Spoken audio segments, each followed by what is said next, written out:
Accessible Arts acknowledges the traditional custodians of the land on which we work, the Gadigal people of the Eora Nation. We pay our respects to elders, past and present, and recognise their enduring connection to this land, its culture, and its communities.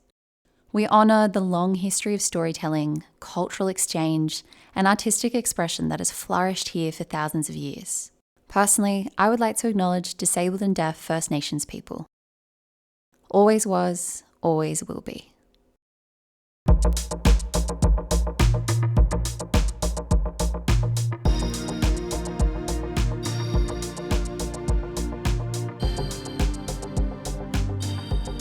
Hello, and welcome to Access Ideas and Insights podcast, brought to you by Accessible Arts. I'm Vidili Larenchev, and I'll be your host for the next 6 episodes. For any Accessible Arts fans out there, you might have guessed that this podcast was developed as an extension of our Access Ideas and Insights hybrid series.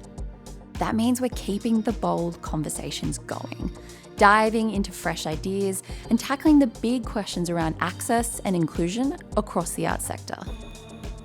Each episode, I'll be joined by leading experts, including artists with disability to cultural sector influencers. This podcast is a new initiative for Accessible Arts, and from the start, access has been at the core of its creation. As part of this development, we've worked closely with the Deaf Advisory Group to ensure this series is reaching our audiences. Each episode will be released with a transcript, Auslan video, and captions. Accessible Arts acknowledges access is a place of learning. So, throughout this series, we'll continue to develop the access for the podcast so that we can be a catalyst for change within the arts and cultural sector. This episode contains themes of ableism, isolation, marginalisation. Throughout this podcast series, we've explored a wide scope of ideas and experiences across the arts. And there has been a consistent theme throughout all these conversations: leadership. So, in this episode, we're naming it, claiming it. We're talking about disability leadership, a vital, transformative force shaping the future of the arts. We're going to explore this topic from 2 different perspectives: the artist and the CEO. Joining us is interdisciplinary artist Riana Head-Toussaint, whose work spans across performance, music, and advocacy, and then CEO of Arts Access Victoria and Kalkadoon performance artist Joshua Pether. Let's start with Riana Head-Toussaint. Riana, thank you so much for coming online to chat today. I'm a big fan of yours. I've had the pleasure of working with you in a lot of capacities now, attended your events. You're a very cool human. That's it. We can wrap conversation now. Yeah. Thank you, my friend. Look, I gotta say the same about you. As you know, absolutely massive fan of you and everything you do. So I'm so happy to be here chatting with you. Yeah, thank you so much. Riana, you're an interdisciplinary artist. One specific space-making practice you have, mama of Kurec rave theory. Now, some people mightn't know, which, is wild in my mind. I'm like, everyone should know what Kurec rave theory is. But for those that don't, do you think you could give like a little explanation of what Kurec rave theory is?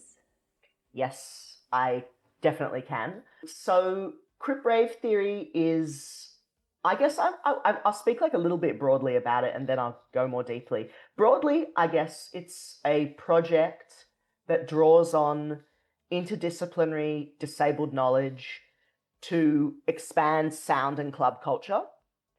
So, trying to expand who can be in those spaces, what it means and how we can engage with musicality. So in practice, that kind of looks like mostly throwing parties / raves / music events from a disability-led and disability-informed perspective. But, I have hopes and dreams and schemes to kind of expand the types of offerings that we would do as well. Because, I think, the raves and the parties are huge and will always be at the core of Kurec rave theory. But also I want to try and, get some other types of spaces and offerings going as well. But yes, essentially that's what it is. Like it's a party like or a rave like any other. But I guess the thing that's unusual about it, disappointingly, is that it thinks about access and tries to cater to intersectional access needs in a way that I guess a lot of other events don't. Um, I don't know. It's kind of awkward to say that. I don't know, but I guess it's just true. Yeah. That's long and short of it. But we can speak much more about it. Yeah, definitely. I think when you're mentioning as well that, the reality is that, it's, disappointingly unique in that matter and in its way of placemaking. I'm very curious then, like you are a leader in our community, whether that's, something you intentionally led towards or, accidentally. I'm very curious then about your perspective for how do you see placemaking as a form of leadership within community and creative practice? Yes. I think placemaking is huge. I think as disabled people, like we are very good at imagining spaces and other ways of being because we have to be. But nonetheless, that phrase seeing is believing still holds a lot of weight, you know? And I think, we're so marginalized in so many different ways. Like it takes a lot for us to be able to build new spaces for ourselves with all the ways that society pushes against us and denies us. So I think if you do have the capacity and the privilege to be in any kind of a leadership role, I think if you can, that placemaking is so important because it's taking it out of the imaginative space and into reality.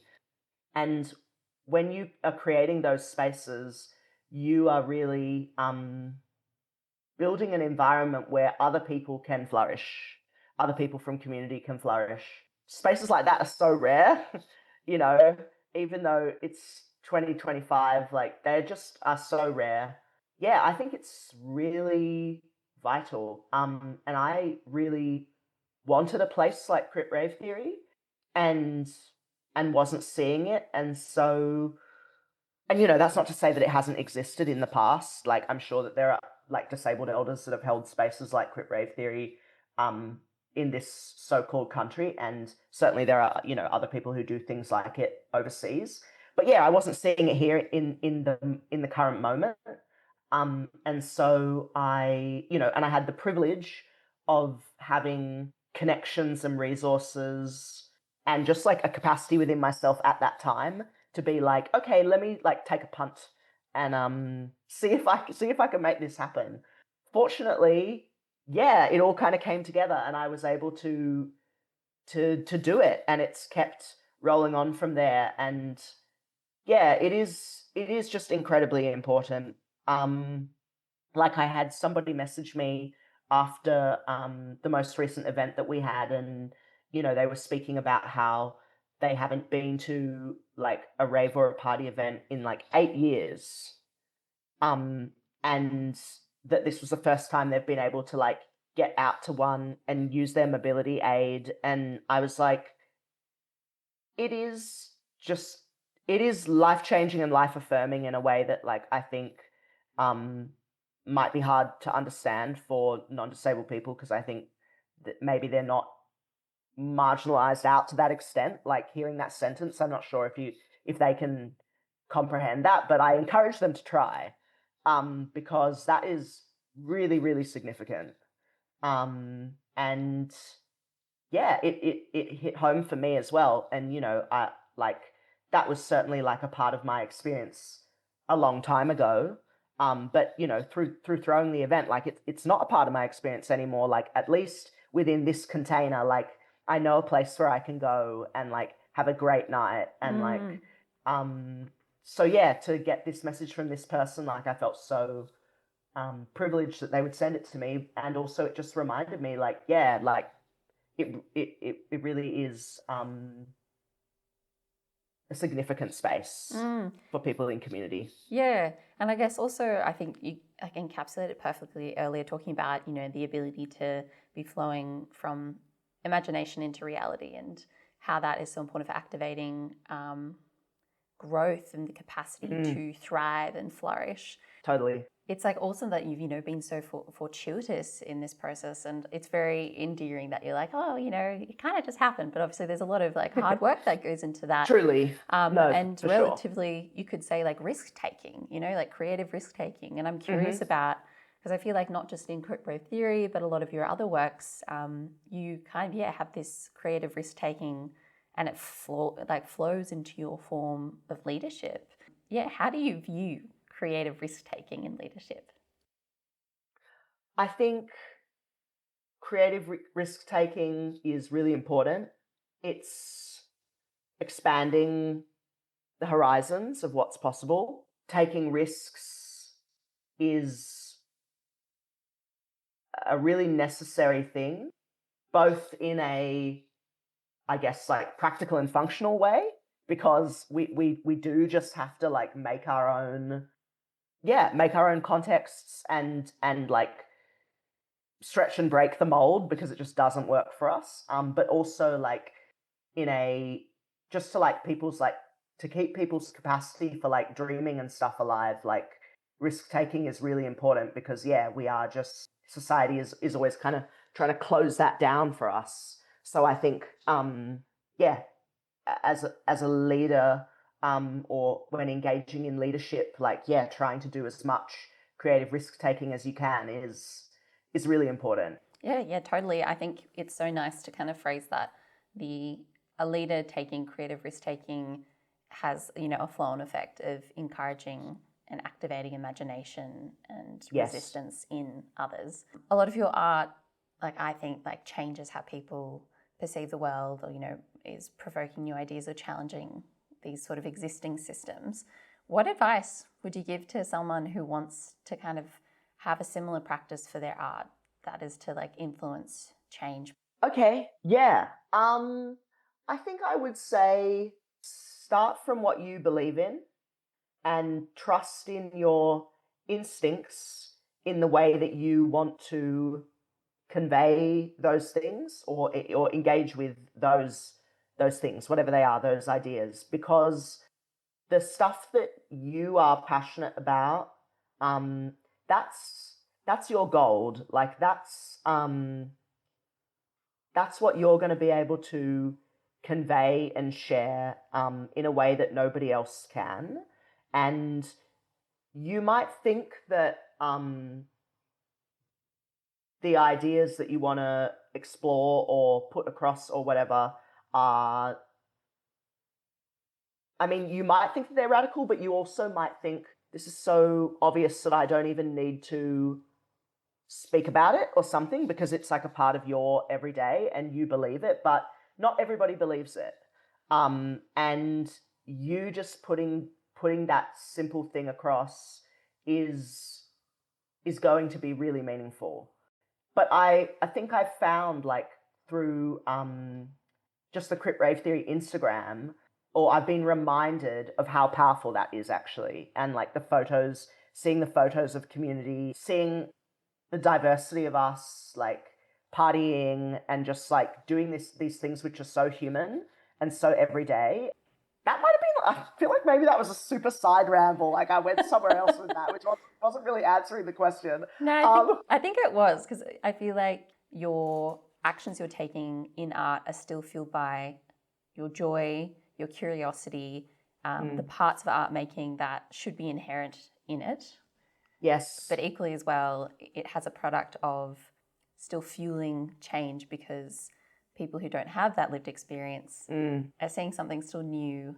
I think, it's still really significant to acknowledge that advice for art making that influences change isn't always beyond like a lived experience of those communities. Like it is still happening in those spaces, and just by actioning normal ways of existing for these communities opens a door for people not in those spaces. Like, yeah, it's kind of a weird thing to say how us just living and choosing art and joy is liberating and inherently can liberate others. Yeah, at the same time. I think so, and I think you brought me back on track. I think B. We've come back. Well, I think what I maybe I can sum it up. I think it was I think maybe one of the essences of it at least was just like, do you like the way that you want to do it, and like your ideas for like how it should look or what it should contain. That's the goal. You and I have worked across a lot of different forms, and there are expectations around how all those forms would go, you know, and I think like, you know, to move across to like my choreographic or like dance practice in terms of like the people I work with, like the way that we work in terms of like the way that we make choreography, but also like you know, how we structure like the broader process and the ways that we bring audiences in and stuff. Like, it's not like you're getting taught that at art school, you know what I mean? And it's not like you're seeing a whole lot of representation in that regard.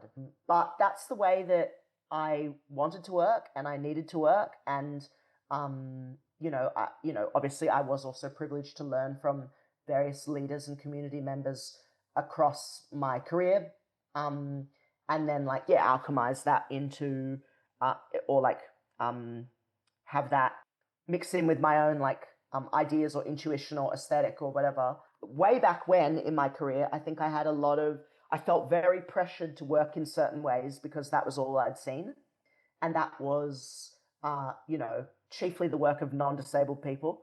In the end, I just found through trying to work in those ways and trying to convey my ideas in those ways that it just wasn't as fruitful and it wasn't landing in the place that I was imagining.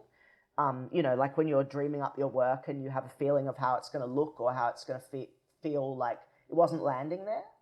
And the more that I just kind of decided to, and it's not easy, but like to let those preconceptions or like constraints that I felt from the industry or whatever go and just work in the ways that I wanted to work, the more that everything like blossomed and went into flow. So I think, just doing you like in all the ways and trusting that the way that you do it is important and like you should listen to that or like whatever your intuition is around that. I think that's great. And that will be the way that your ideas really will come across as yours and nobody else's. Yes.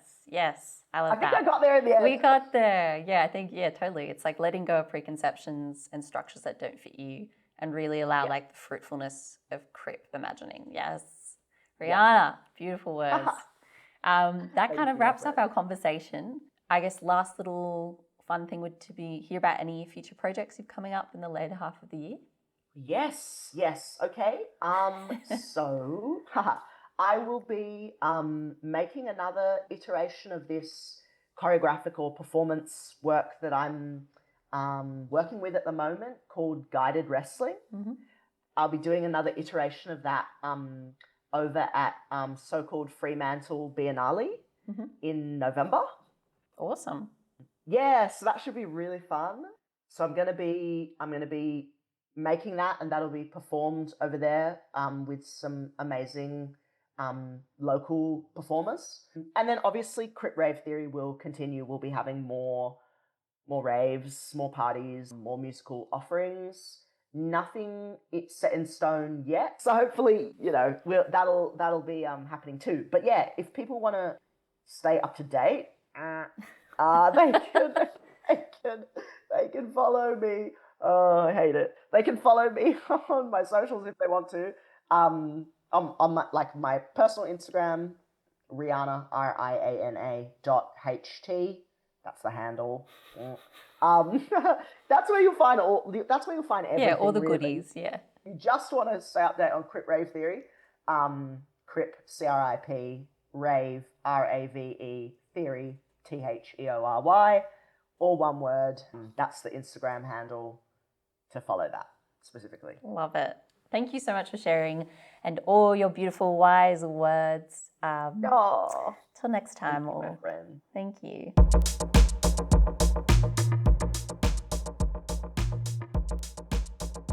Now shifting perspectives with Joshua Pether. Josh, I mean, you've done a lot lately. You've done a lot for a long time, and it would be remiss of me to not celebrate your appointment as new CEO of Arts Access Victoria. Like, that is such a spectacular thing to be taking on and to be like continuing such an important cause for community and all the sort of intersecting communities as well. How does like your experiences as an artist and advocate shape your approach to leadership? Thanks, Vidya. It's a really good question. I think I'm learning about that each day as I go. I think because before I came to Arts Access Victoria, I was obviously in WA. I was there for just over a decade, working primarily as an independent artist in sort of forms like experimental performance, choreography, ritual, dance, and stuff like that. Also, being a black fella is also a big part of like learning, because there's that time thing, that black fella time, which is a really integral part of not only me as a person, but also the way I made art as well. Like, I often use that as an element of making art, and also approach in the way of approaching audiences as well. And so I think that's also a big part of the way that I've learned to learn this role without having to, study for it particularly, or to have. And it's really funny, but I don't necessarily have a mentor. I just sort of call upon people as I need them, which I think is a bit odd, because I think people go, "Why don't you have a mentor?" It's like, well, I think for me, I think it's one of two things. It's probably because I'm quite stubborn in that sense. So just I have a very stubborn personality, which is probably where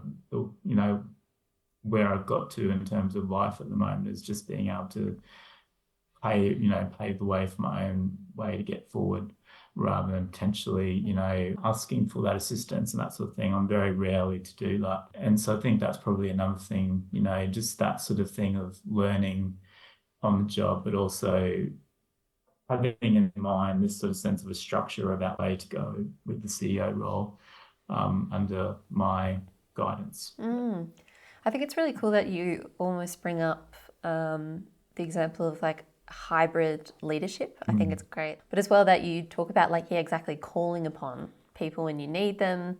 I think that's a really nice way to kind of be cooking this new hybrid style of leadership. And I'm very curious, how do you think one can take their sort of personal ethos as a leader into an organization? What are some steps or advice you'd offer? For me, leadership has not always come easy. I think, like, if I look back now to when I was growing up, that was not something that was given in terms of who I was, where I was, the decade I was in. It was not really something, I suppose, was available to me. If anything, it was sort of like I was sort of seen as just this. I was definitely not seen as a leader, I suppose is the best way to put it. More like this sort of person that's sort of doing their own thing without really having any sort of input into any sort of important decisions and stuff like that. Very much disregarded, I think, is probably the best way to put it. And so leadership particularly was not something that I grew up with or had an experience of in my life. And so it's been interesting actually having this role now. But yeah, I think that leadership for me has been very accidental. It's not really been a part of my trajectory in life.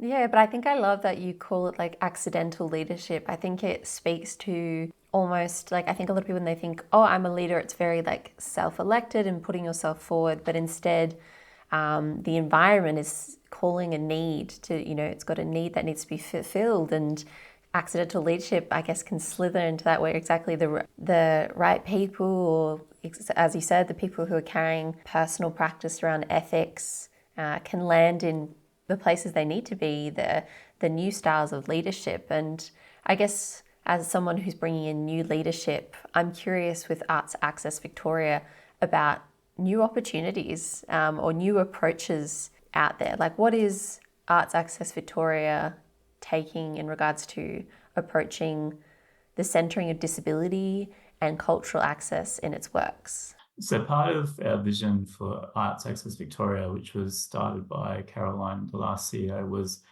um, oh, cultural equity for deaf and disabled people. And so that's basically the idea that looking at disability from the lens of a culture. And I think like that really changes the perspective about the way that people would hopefully treat disability. Because I think if I look from the perspective of like a First Nations or Indigenous perspective, it's often seen that particularly in that realm, very rarely is there sort of interference externally or even internally with the way that people will do things. It's often seen as very culturally unsafe and also a no-no to actually come in and start micromanaging or managing a group of, First Nations or Indigenous people if you're actually not of culture. It's not something that we do these days. Back then, potentially you did, but not now. But in the arts, still, we do have a real sense of micromanagement or management of non-disabled people managing disabled people. And so I think what AAV had started to do is really profiling disability leadership, making sure that in the staff that we have a large percentage of disabled staff as well. So there's a sense of a lived experience as well as that cultural significance as well, which I think is really important in terms of trying to change things. I love that you speak about, that disability as a culture. I think that's really exciting that AAV is really honing in on shifting disability as like a cultural practice, because obviously, it is informed with specific language and ways of gathering and storytelling. That's really exciting to hear that sort of approach that AAV is taking. I'm curious with your, expertise, how do you see disability arts leadership evolving in Australia over the next 5 years or next few years? Doesn't have to be 5. I think it's going to be interesting. Like, I think, like, statistically in our training, a lot of people that potentially are the stereotypical person in a wheelchair or that sort of thing, that actually is not the large proportion of people that identify as disabled. It's actually the more invisible people that identify as disabled. And so I suppose with it, there comes that more palatable version of disability, which a lot of, our society like to look at. And I think we're probably going to find in the next, 5 or so years that you will have a very almost like I suppose it errs towards that. So the medical model of things where it doesn't look like that person that is potentially saying that, but for me, for instance, saying that disabled, they look, perfectly fine in inverted commas in terms of what people can perceive someone with disability to be. And so you're probably going to find a real different shift in the politics, I think. And also it can be a bit more charged. I don't know if that's the right word, but it does feel it's definitely much more charged. And it's really interesting to see that sort of evolve over time. I think it's a lot to do with the differences in access needs that people need in terms of different things. And I think that's something that also will take into account in terms of our leadership as well, and where that potentially might happen in terms of the political sphere and that sort of stuff. Yeah. Wow. Very interesting insights. Thank you for sharing that. We've talked a lot about leadership, and I guess I'm very curious about ultimately, like, how do we build a leadership culture that truly values diversity, access, and inclusion? For me, if I'm to look at this from the perspective of my experience, I really struggled with the idea of feeling worthy of having that. just because obviously, as I said to you, back then, my experience of leadership was very much like an accidental thing. It wasn't really something that was gifted or I was destined to be. And I think that to me has always been this constant sort of thing of like, I belong in this space? And I think that's a real big thing a lot for people that don't have that voice to begin with. And I think it's particularly very pertinent for people like disabled people, culturally diverse people, people of, minority groups and that sort of thing, where they're not really given the chance or the actual opportunity to do it. I think it's changing slightly now, but I think there's still that hangover of like the idea of like, do I belong here? And I think that's a real thing, particularly in terms of my experience, where there were certain things that happened in my life where either I felt I was given certain privileges or I felt I was maybe lucky in a sense of like I've landed this sort of thing. And I've had to really, I've come to terms with it in myself in terms of understanding that, you do have that qualification or you do have that particular level of expertise that people were looking for when you did happen to receive the job or receive the opportunity. And I think it's just like, for me, it's just believing in yourself, really. I think that's a real big part of where a community that's not necessarily been profiled or had that opportunity to, have leadership roles, that they need to feel that they're actually worthy of those. And I think obviously the politics and, coming out nowadays is sort of trying to wipe that away and take it away. And I think like it comes a lot down to that idea of like the distribution of power. Like equity is all about the distribution of power. And I think that's the frightening thing for the people that had the power for such a long period of time, is actually being able to relinquish and also distribute that power to other people. And it's not necessarily that they become powerless. They'll always have certain power, regardless of, what their standing in their community is and so forth. There is a sense of like, particularly with, I think, people that haven't had power, that real hurdle of believing in the fact that you do deserve your position, that you are qualified for it. Because I think in all essence of the sense, when you've grown up with that environment where you felt that you haven't had a voice, it's very difficult for you to actually say, yeah, I actually deserve this job. Yeah, I think you speak really eloquently to the, combo of distribution and relinquishing of power, but also exactly that internal and external validation. Like it is important that, we find within ourselves, that sense of self-assuredness, which comes with connecting to community more, but equally as well, those bigger institutions, I suppose, supporting us and validating our expertise and experience.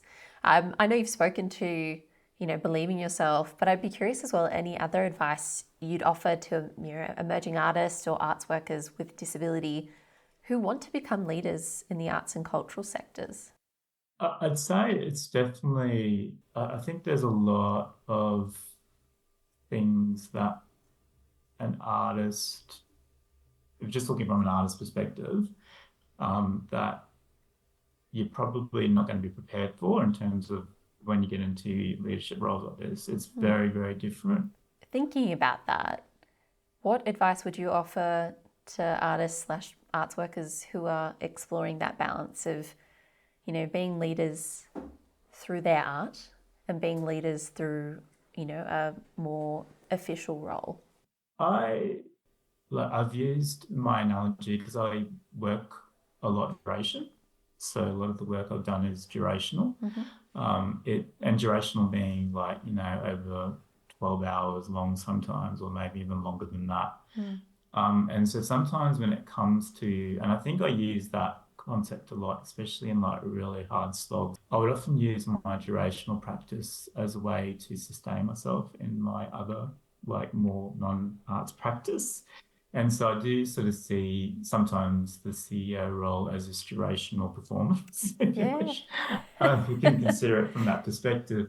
And it sort of is this thing that maybe gets me interested in a way of like, oh, this is a really interesting role. Like, how am I going to, especially when you are working, like I remember when I first arrived, I was working after Carolyn left, I'd also was working in Old State, and I'd also got that job before I arrived in Melbourne, and I was working with VCA students on a work that they wanted me to create. And so I was working at AAB during the day and then going to VCA in the afternoon. And so there was this whole time, I think it was just over a month, where I was constantly going back and forth, not very far, but from my office to VCA, and then doing it all over again. Like, that was 5 days a week. And I was just thinking, I'm just going to use this as a durational exercise as a way to get through all this. And so I think for me, I often use my durational practice as a way to endure some of the more sticky points of being a CEO or when you're doing the job. And especially in those really high stressful moments where it just becomes overwhelming, I sort of use that element of duration and being able to sort of center yourself and being a bit more aligned with yourself and what you were doing, and more clear as well. I think that's really groovy that you're able to articulate how you take your personal art practice and almost use it as a gateway into your leadership style still. Like, it's still informing it. And I think that's really important, I know, for myself and other artists to hear that the kind of grounding we build for arts practice doesn't have to go just because we take on, in quotation marks, leadership role, that it still is with us and still really greatly informs it. Yeah. You're not necessarily making work, but you're practicing by doing that process of working in that durational context by using the role of the CEO or whatever it is at that point. Thank you, Josh. That was awesome. Nice. And I hope, if anyone listening can take away, it's that, your practice can inform so many parts of your life. Absolutely. In and beyond art. Thank you. Awesome chat. Thanks so much.